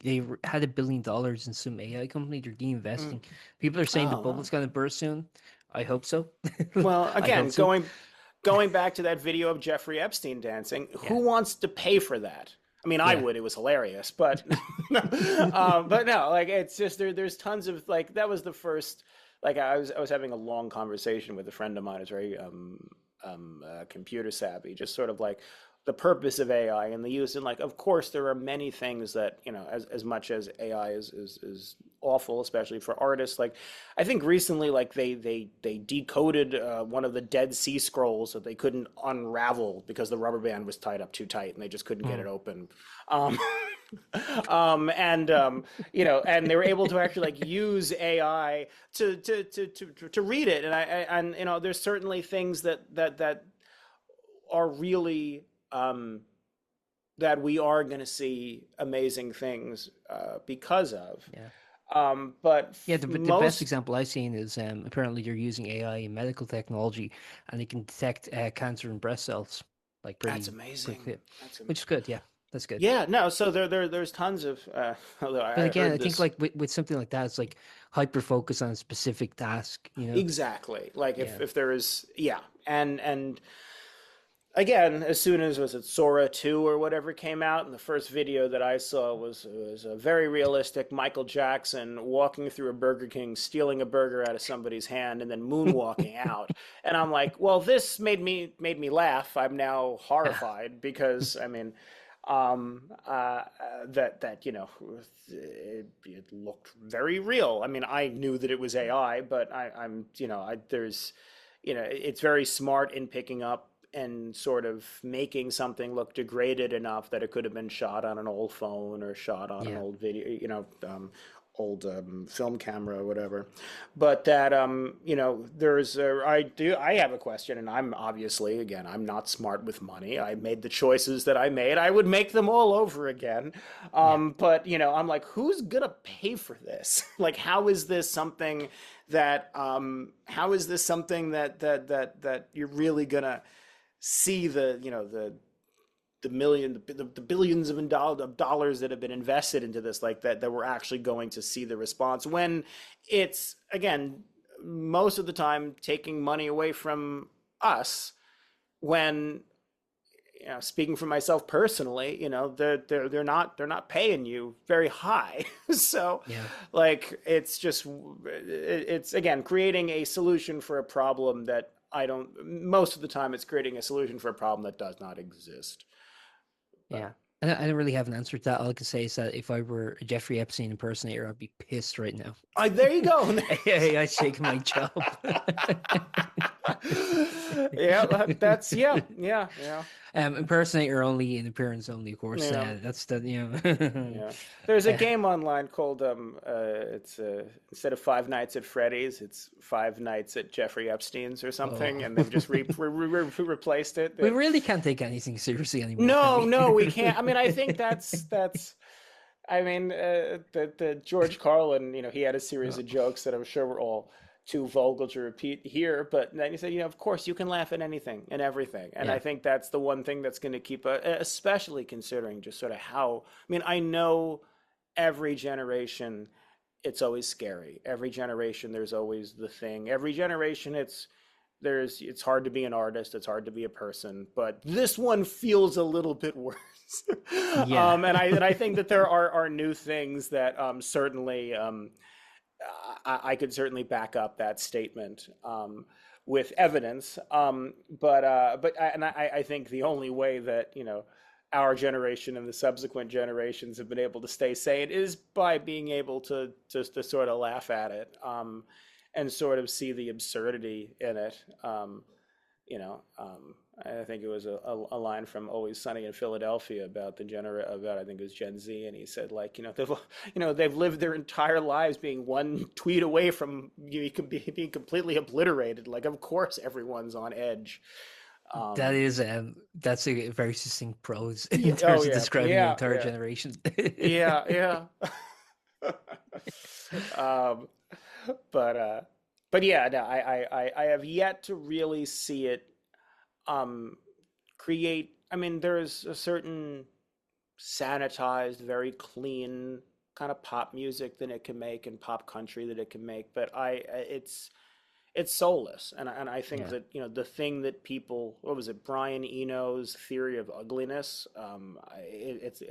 it's like a full paragraph long, but I highly recommend you, and if anyone out there listening to this, read it, and it's this really really stunning statement, just sort of about how, like, we enjoy the technology that's sort of pushed to the verge of breaking, that Yeah. from the distortion of an amp to the blues singer's voice who's breaking because the instrument can't handle the emotion that it is portraying. That, like, that's the kind of thing that we long for and connect for. Like, art's supposed to be our salvation, our solace. It's the thing that unites us. It's the thing that makes us human. It's the one thing that I would argue that, like, really truly separates us from other animals, that we can make these beautiful things. Yeah, I know that there are birds of paradise. They can make all the really pretty designs and stuff. I know there's someone out there that's going to fact check me.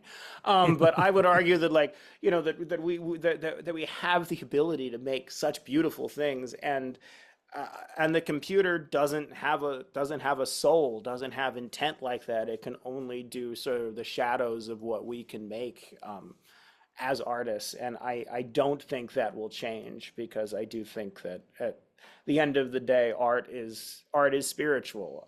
It's it is inherently human, and AI is inherently not. So Yes. What that's I'm going to do, where. because you mentioned fact checking there, what I'm going to do is get the AI generated transcript that's Yes, to given. do that. We'll put it into Grok and say, Grok, is this true? That is the future of humanity. Grok, is this true? Yeah, yeah. No, Orwell didn't account for that. no, no, no, he didn't. Oh, I don't know if you heard this, that apparently, God, there was an Orwell. No, was it Orwell? There was some futuristic movie that was edited for for television to have a more sanitized ending, and they're actually using AI to take the original script and complete it the way that the artist wanted it to be. And they're actually, Oh, that kind of rings a yeah, bell. Yeah, I can't remember which yeah, film. Yeah. yeah, but again, I mean, that is an interesting line of, like, this is all of a sudden we're going to get a cohesive piece with the artist intent, with the original actors, then the ethics of it's not the actual actors, and so again, it's all murky, it's all. I just came up with a theory right now as you were saying that. I think a huge Yeah. issue, right, was for years, Stanley Kubrick was working on the film AI, which after his passing, Steven Spielberg took up. Mhm. He made it kind of schmaltzy. He humanized AI. In an alternative universe where Kubrick had to finish his project, I think we would hate AI. I think it's all Spielberg's fault and his Yeah. schmaltz and his saccharine touch. I think I that's think, where yeah, I think people I looked at think Haley I think Joel Osment and were like, "Oh, what a sweet piece of yeah. AI," you know. I mean, I am. If um it was Kubrick, it'd be Jack Nicholson. He'd be scary as shit. yeah, Everyone would be like, oh yeah, it would "Fuck be. AI." Oh yeah. No, I think I think we need more portrayals of, like, Hal from was the Yes. Yeah. Oh Space yeah. Perfect. Yeah. Odyssey. Of course. Yeah. Yeah, yeah, Yeah. That came out in like '68, and like, yeah, yeah. that No, perfectly encapsulated. 100%, 100%, and I mean, I forget when it was, but when they like changed the Chat GPT, we're way off music now. But hey, it's all Yeah. about They should change the what ending to y- 2001 where like Hal saves the day. yes comes. Remember, this is about playing music. Um, yeah, no.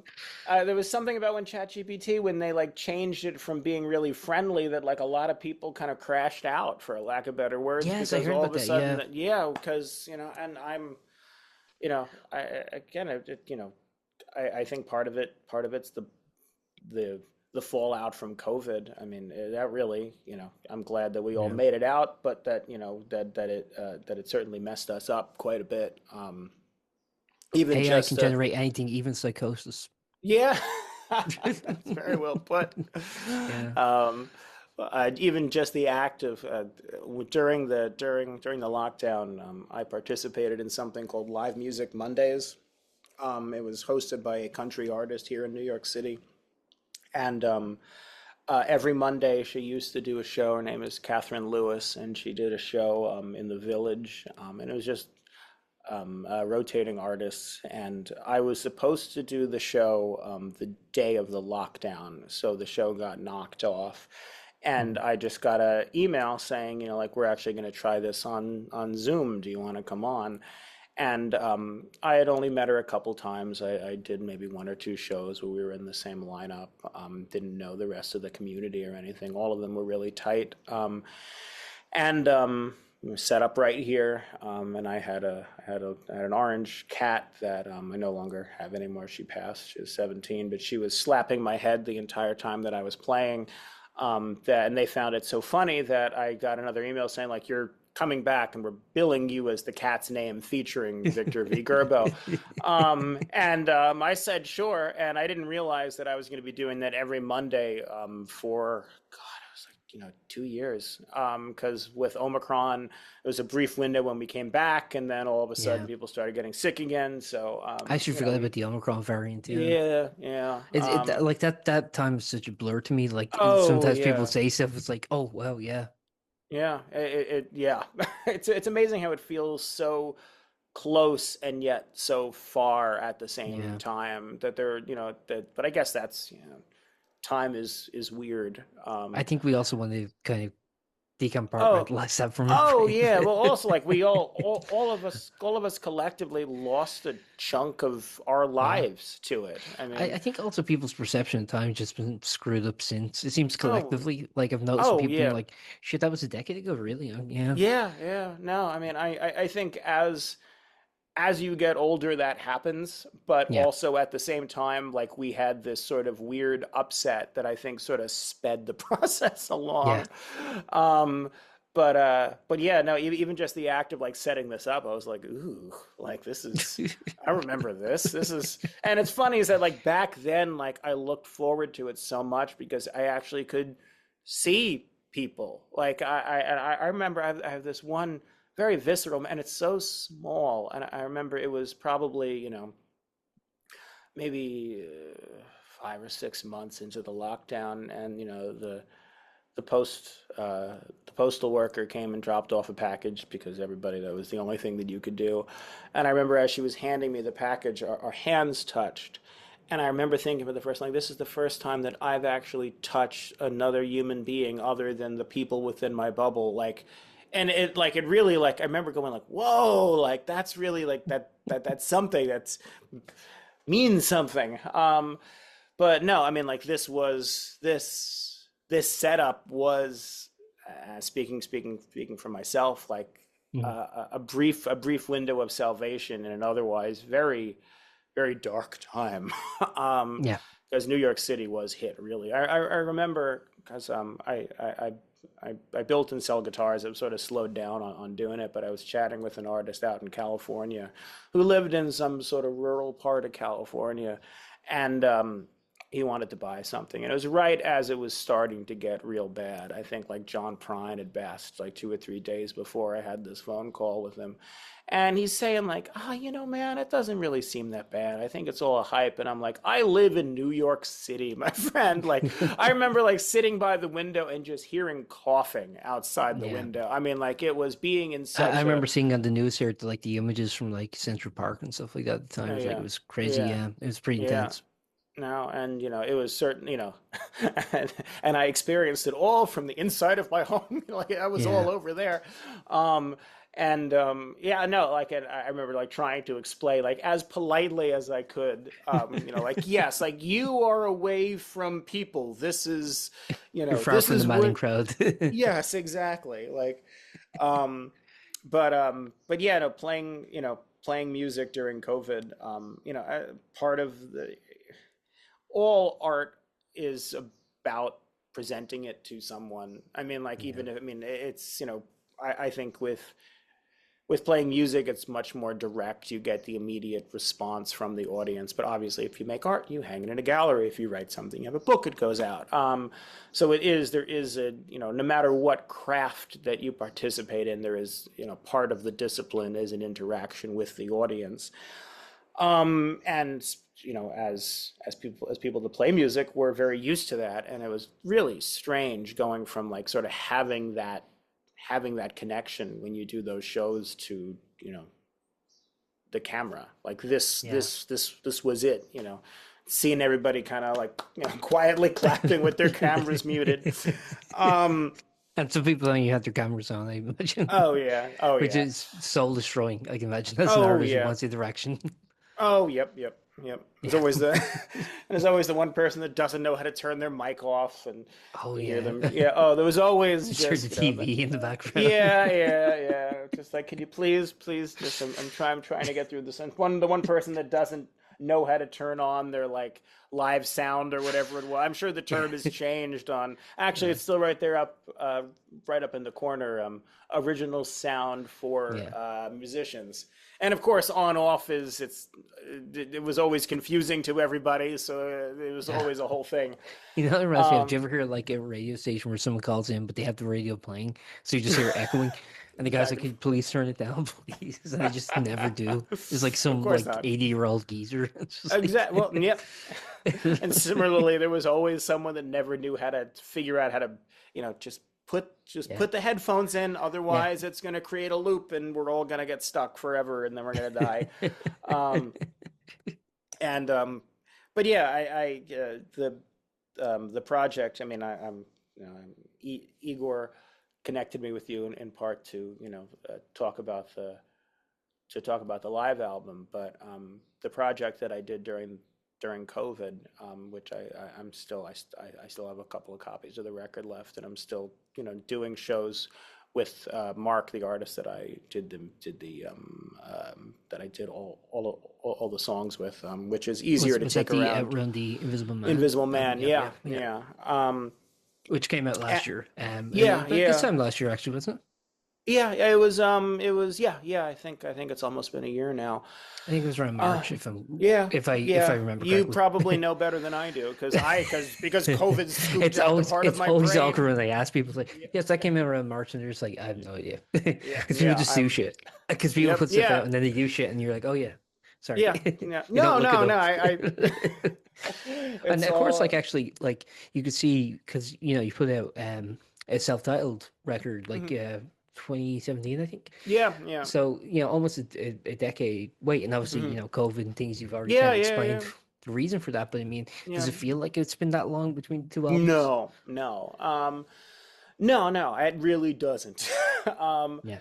I started playing music when I was in college, and So what year I would that have been roughly, like when that you started? was I God I mean Well, what year were you 18? oh I don't even well, Oh no. I go to the doctor and they say how old are you, and I'm like, I've intentionally forgotten. Yes. According to my website, which is how I know this, I've been playing actively since 2012. So let's Okay. let's say there. So you're born in Um, 94. If I'm doing the Yeah, math no, right. no, Perfect. no, no, Oh, no. no. Actually, yes, yes, I am. Yeah. Woo. No, no, I was born in 1988. Oh, okay. it was towards the end of my time in college. And I took 5 years I'm to gonna get my hire a private investigator to make sure my article is accurate. is correct. Yes. Yeah. No, no. I was It's like I don't know born. about his age, but I can tell you where he likes to get lunch. Yes, yeah. I was born in a log cabin, and no, I no. So, towards the end of my time in college, Yeah. I started playing music, and I formed a.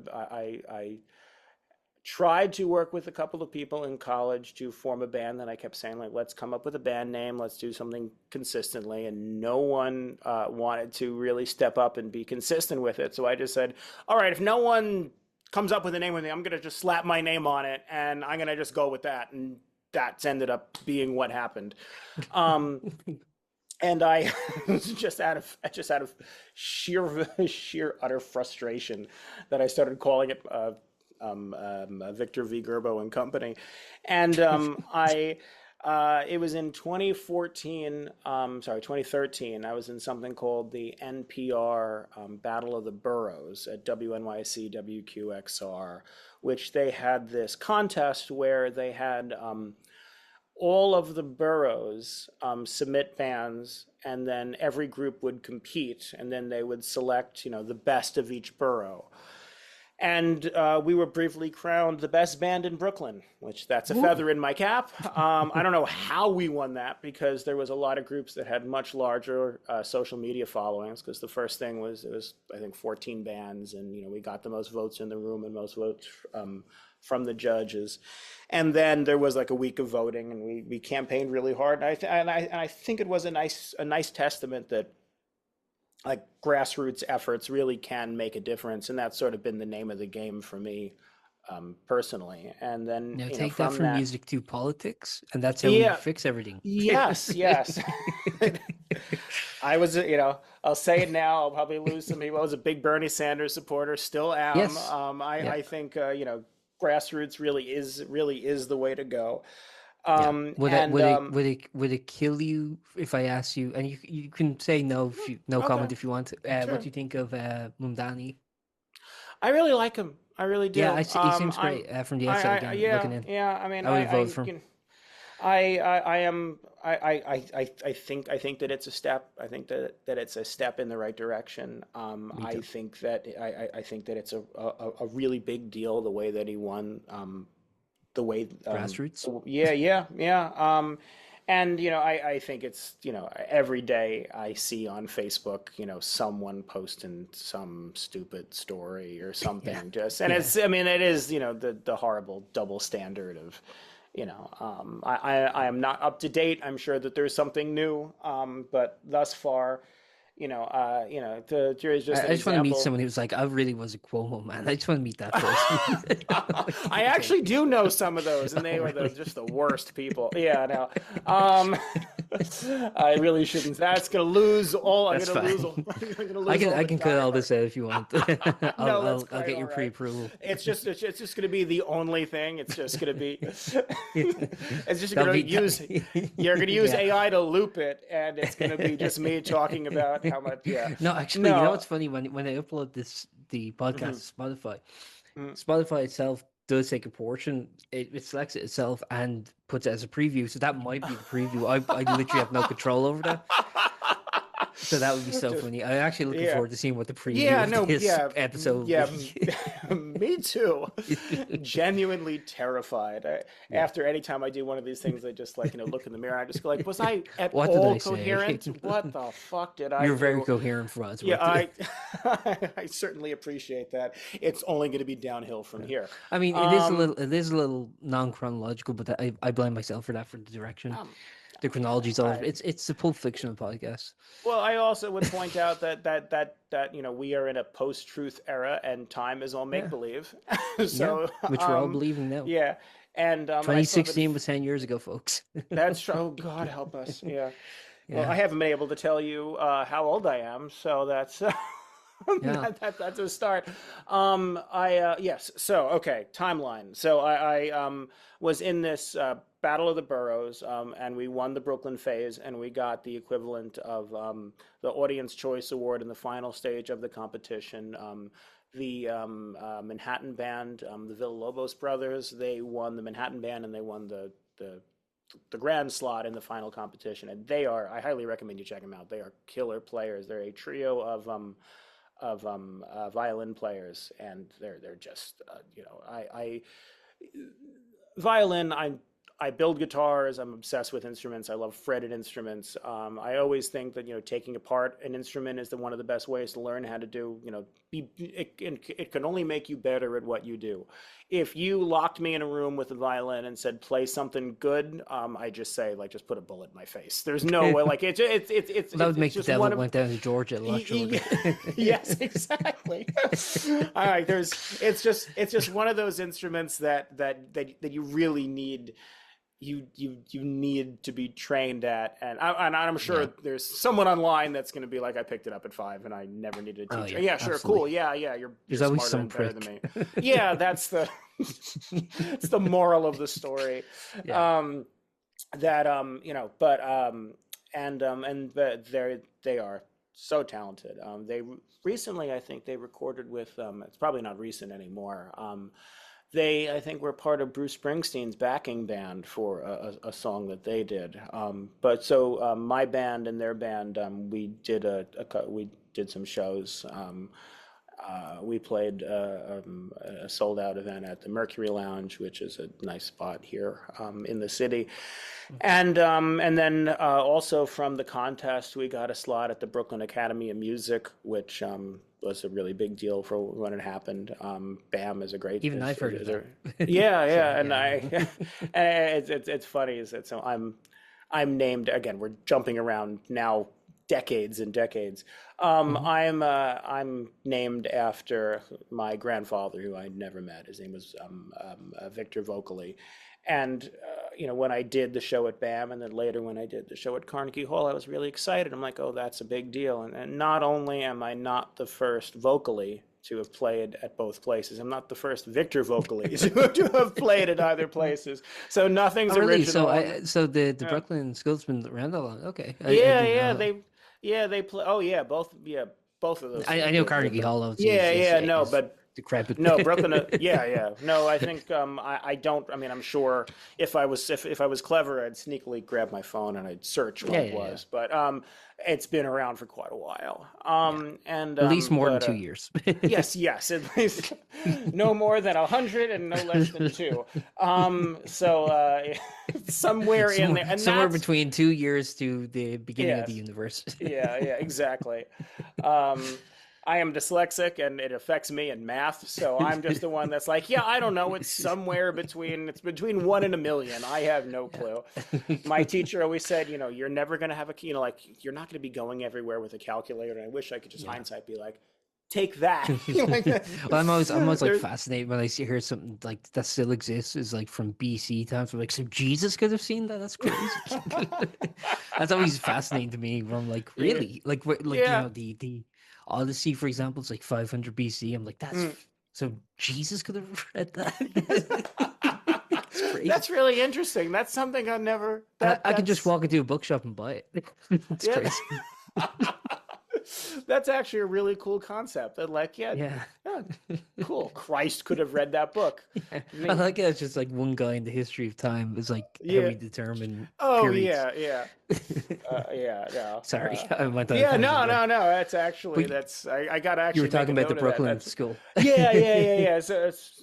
So we did that, and then started playing as many shows as we could in New York City to sort of build up a grassroots following. And after we did some band member changes and just kept trying for scouting out scenes and try. So just a couple more years of playing shows, we cut that album. Finally went into the studio and knocked it out. And then just kind of shopped that around New York City, and then I was approached by a friend who also runs a booking label, and he said to me, and this is 2019, he said, Victor, I really want to I'm going to do this show at Carnegie Hall. Do you want to be a part of it? And I said, yeah, that's sure. Of course. Yeah. But you're like, Yeah. Nah, you're not going to do that. And he's like, no, Victor, I'm really going to do it. I Why are think you I'm being washing so... my hair that day. Yeah, no. I'm like, yeah, that's really cool. I'd love to do that, but like, it's not gonna happen. Like, that's much too nice of a That'd be spot so for cruel me. if he was like, "Would you Yeah, like to?" You're like, "Yeah, absolutely." He's like, "Too bad." yeah. Honestly, that would have made my that would have been a better feather in my cap than having actually done the show. Would have been a better story. He said like I'm going to do it, and I said like sure, okay, go for it. And he came back to me and he goes like it got we sent your stuff in. It's been greenlit. We're going to do a show there. And I said, like, something's going to happen. Like, no way the universe is going to let me do that show. So I personally apologize for willing COVID into existence because the pandemic hit and it knocked the show out of, obviously out of rotation. It got canceled and it was brought back into rotation in 2022. It was sort of right at the tail end of, like the COVID precautions. And I, it was supposed to be 3 bands, but the other band, so there was 3, I was supposed to be the headliner, the final act, and the band that was supposed to be between me and the booker, they refused to adhere to Carnegie Hall's vaccine protocol. And Okay. then they got knocked out of the, and I, I have my own personal feelings on that. But the thing that confused me was that, if they ever listen to this, they're gonna be pissed at me. The thing that always confused me was that it was because they didn't want to get the booster shot. And for me Oh, okay. personally, I'm like, you already have like Windows Yeah. 95. Like, what's the difference Yeah. between being Get upgraded Windows to like 98. Yeah. you've already done the thing. Like Yeah. I personally, I'm like, give me the most sophisticated. I want to be the robot. Like You I'm say that until we fine. get to Windows XP, and then Yeah, you're like, yeah. "Ah, Oh, those maybe I'll suck skip that one." so much. Yeah, no. Well, when you You put don't it want the that way, Windows I'm never. XP in your Yeah, body. yeah. No. When you put it like that, I'm gonna listen to RFK. No. God, there goes all the RFK people that listen to my music. He's my guest Yeah, next week. So yeah. Good Lord, it is such a weird time to be in America. But yeah, no. So I didn't quite understand that. But the show ended up going through, and it certainly was really amazing to get to be there. And sort of from that, we ended up the next year. We got to do a small little tour through Austin, Texas, which it was really nice. It was my first time was that there, part of and Senpai or no, it was just there okay? was a private booker who was at the show and set something up for us over there, which Sick. was really nice. And Austin was a great town and a great town for artists. I really do hope to go back. Yeah. And also Now overrun by Joe Rogan. oh God help us. Yeah, no, that's the You can't have anything. yeah. Yeah, no, we can't. Yeah. That's sort of the moral of the story is we can't have nice things. That's the, yep. Well, I remember correctly. There was briefly one of those Oculus things between Ireland and New York, and they had to shut it Yes. down. Yeah. Again, I'm I visited that place many times. Yeah. yeah, I think that was our fault. Whatever we did, I'm No, sorry. I'm no, sure. it was very much reciprocal. I think someone. No, I don't encourage this, but it happened. Yeah, yeah. Someone put up a picture of the Twin Towers on the. Oh, good I was like, Lord. "Ooh boy," Yeah, and then I think someone on your yeah. end flashed us. So we're like, "Okay, you guys, these two cities should not be in communication." Okay, yeah. It I was someone wonder. selling promoting an OnlyFans Oh, using because the I was portal about to to. say which came first. This definitely should be cut. Because now my question is, which came first, the flashing or the 9/11 callback? And were I'm they gonna related say in any way? Um, I actually don't know. yeah, It's very much yeah. tit for tat, quite Yeah, literally. I guess quite. There's a pun in there, and if I was a poet, I'd be able to figure it out on the fly. Yeah. Yeah, no. I think uh, New York and Dublin should not be in communication. Neither city is Oh, has the clout for yeah. such So, well, communication. I am very much enjoying this conversation. Yes, me So, too.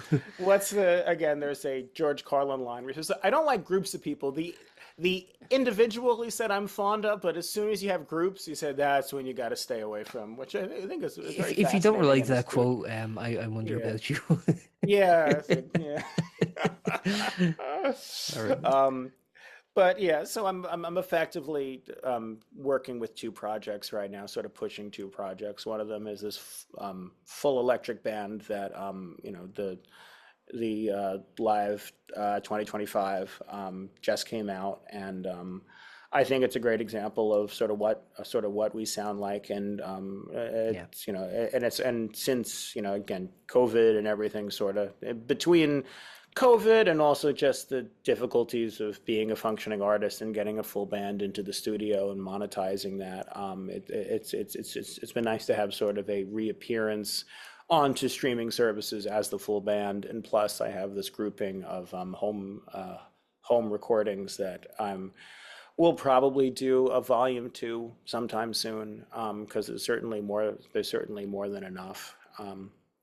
And I think both, sort of again, in the face of AI and the face of everything being so clean and so sanitized, and it's been very satisfying to put out, a collection of sort of raw home recordings and a live album, which Yeah. again is it's these are recordings, and they can of course Sergeant Pepper's and many other, there is magic that happens in a studio or happens in, now. I mean, think one of the great things about the current age when it comes to playing music is that sort of there's no longer labels gatekeeping the technology that allows artists to create what they need to create. So, Yeah. it used, so I mean, I certainly we made a conscious decision to brand these recordings as home recordings or live, depending on what they are. In part to make a statement, in part to define them. It gives them a narrative. And sometimes it hasn't been, on occasion when we've been shopping them to playlists, the immediate response is like, oh, it's live or it's a home recording. We don't do that. But at the same time, I bet you, I know for a fact that there are many tracks out there from, my contemporaries that are done in the privacy of their own homes, and the technology is there. And I'm sure. I also work with a studio. Right before the pandemic hit, I started recording an album of my acoustic material, very, very high end, done as right as one could do it. And I'm sure I'm sure if I sat down with him with some of this new stuff and some of my friends' stuff that they've shared with me, I'm sure he could say, oh well, I can tell you, exactly why it's, I can tell that it was recorded at home or whatever. But most of us are, listening to stuff with Apple headphones or through the speaker on their phone. Like it's uh, I think that it's sort of like the secret and the magic to being able to be out there is it's like we all have it now, which is Yeah. great. And Dan Reeder, who I'm a huge fan of. If you haven't heard his stuff, I highly recommend checking him out. I think his last live album of all things, sort of building on this conversation. Just I think he just beat out James Taylor and a couple other really big names for the top of the singer-songwriter board. And all of his stuff is, you can see pictures of, he has videos of him playing in his home studio in Germany, and you don't need. I encourage everyone who can afford and has access to a studio to use the studio and to pay your sound techs and to run with that as much as you can. But if you can't afford that and you're willing to put the time into it, it's amazing what you can create at home. Um, Yeah. and again, that stuff has reach. And Dan Reeder's hilarious. I think he's great. He's a brilliant songwriter. He's a he just did a show at Les Poussins Rouge here. It's his only show. I think he's native to think he lived in California, but he's lived in Germany for a long time now, and he advertised it as his one show here in the States. And he played on the Colbert Report, and then he did the show, and then he went back home. And he told the story on stage where he said, he posted this video on TikTok of him playing, and I was very lucky that I got there early, and I was standing right in front of the stage, or the standing room. And so he tells the story, and he says he posted on TikTok, and that he said I posted this video and it got 400,000 likes, which he said is really, he says he knows in the grand scheme of things people get more, but that was really big for him. And he said there were 12,000 comments, and he said they were all supportive except for one, which read, "I didn't know Joe Biden could play the keyboard." And it was hilarious. The delivery was great, and I laughed, and I guess I laughed a little too long and a little too loud, because he spun around and he goes, "It wasn't that funny." And like, I love his stuff. Like, probably my Spotify Wrapped is just going to be his latest stuff over and over again. I keep going back. I forget the setup, but there's a Family You Guy might be able joke to where afford a cup of coffee with all those streams. yeah, exactly. But I keep going back to like, okay, now someone famous hates you. I'm like, oh no. I thought it was funny. But yeah, no. But yeah, no. So I sort of our mission has been kind of grassroots following, grassroots building, and putting out sort of real stuff. Yeah. I know everything's real and nothing's real, but I really do believe that people do want tangible art by humans, and I think that considering the way that the world is going, that there is a movement back towards it, and Yeah. I think it's sort of our job as artists now, in addition to everything else, to sort of be the ambassadors of like, hi, remember real things? Like, Yeah. I make this real thing. I'm a person that sits and I make something, and you get to Here it consume it. is. And if yep, yeah, exactly. In addition to being your own PR, your spokesman, your everything, Yeah. you're You wear now many you're different hats. yes. Now, savior of the free world happens to also be one of them. Yeah. Yeah. Well, it's So interesting. He was on the Colbert Report. He would know nothing about the ramifications of fascism and free no, expression. of course not. I think it's all very foreign to him. Yeah, no. Uh, yeah, no, Yeah. yeah, Let's no, not. yeah, let's Let's not. not. Yeah, yeah.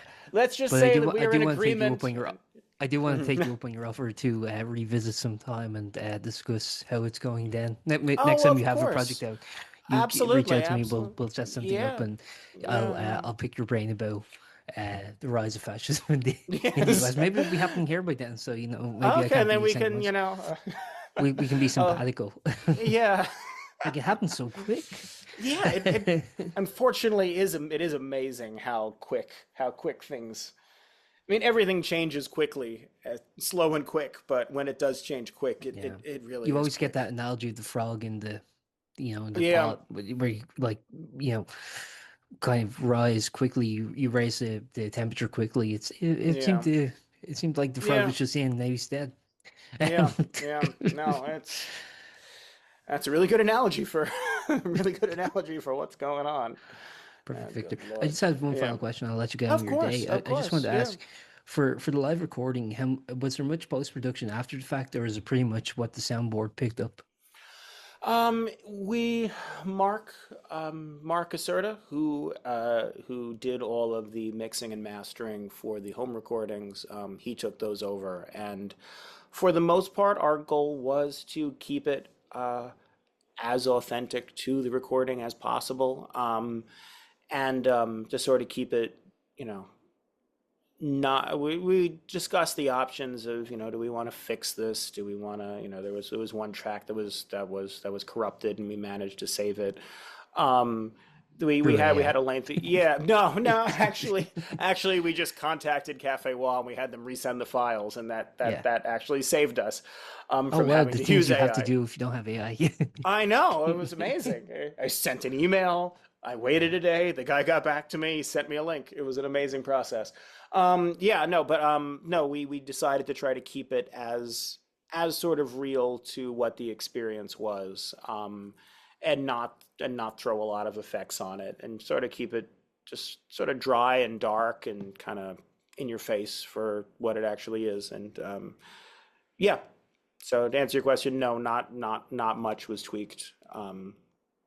Other than some, basic mixing and mastering to make Yeah. sure that, if I turn my head from the mic, he managed to, bring me back a little bit, stuff like that. But it is just like with the home recordings that we did to sort of to synthetically create sort of the experience of listening to two people play together during the pandemic. And our goal for those was to, not really do much tweaking after it was done. I mean, there's, we were discussing before, sort of errors in keeping things.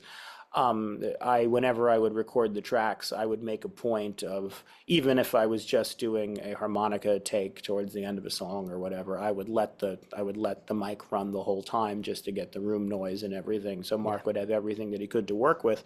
And I was listening to it and kind of quietly taking notes in my head. And I had forgot that I was listening to this to play harmonica. So I cracked the case open and did the part, and in the recording you can hear the sound of the case cracking open as I'm doing it. And I said to Mark, oh, we have to take that. He goes, no, that's it. That's not going anywhere, because it's just part of what it is.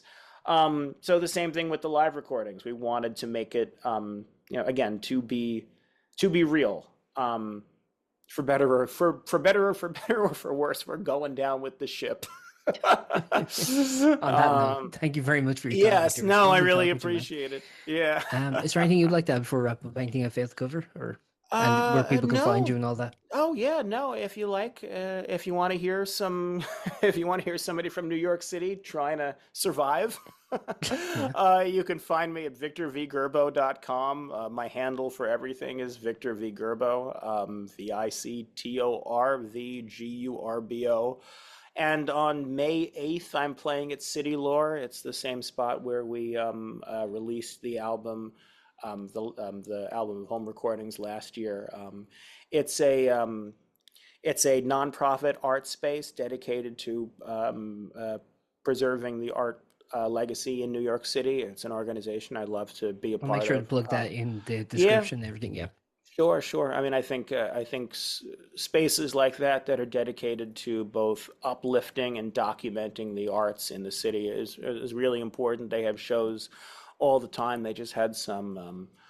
It's an artist by the name of Martha Cooper, who documented graffiti, I think from the 1970s through till now. They had a show of her work up, and again, just I love everything that they do. If you're in the, if should anyone who's listening to this be in the area, I think they're an underutilized spot in New York City to check out. So, and I'll be there on May 8th. Perfect. Thanks very much for your Yeah. time, Victor. Enjoy the rest of your Yeah, day. you too. Thank you so Well, much. I thank you. hope I hope that I hope that after you use AI to slice out half of my Oh, I'm never stammering and getting a half of visa my into the US after this. So I apologize at least not for the next profusely 4 years, I'll say. At yeah. least. God, yes. Well, It can only let's get hope for a better, right? change. Let's be optimistic. Yeah. It can The only get better. darkest before the dawn. Midterms and all that. Yeah. Although there is a line from a Dylan song that I really love, which is, I mean, I know it's a saying, but it's when you think you've lost everything, you always find out you can lose just a little more. So I always try to feel like, okay, let's take stock and try to make the best of a bad situation. But I deeply enjoyed our conversation. I hope you get Me something too. usable out of it, and I hope to Oh, chat with you absolutely. again soon. And on my Next list of release, things you that, hit me up. yeah, and I really do hope at some point to make it over to Ireland. Yeah. It's been one of my dream things to do. I'm hoping at some point to do some shows there. So maybe at some point I'll be able to see you in person. So I know bookers, so get in touch if you ever absolutely, feel like I feel Yeah, like yeah, no. escaping Yeah. the Yeah, no, actually, it sounds like it. I mean, they might not let me back in after this conversation. And mind you, yeah. we barely scratched the surface. But yeah, no, really appreciate talking to you. And thank you for your time. I had a blast. Thanks, Victor. Take care. Have Bye. a good one. Bye bye. You too. Bye. Thank you for listening to that episode of Post-Burnout.com interviews. We're available wherever you get your podcasts, so we hope that you enjoyed and would consider subscribing, giving it a like on YouTube, or a rating anywhere else. We also have some exclusive episodes only available on Spotify, which features interviews with the likes of Kim Deal, Ron Mail of Sparks, Jacob Slater of Wonder Horse, Maria Kelly, Gavin Friday, and many more. So check those out if you're so inclined. Otherwise, thank you for listening and see you next time.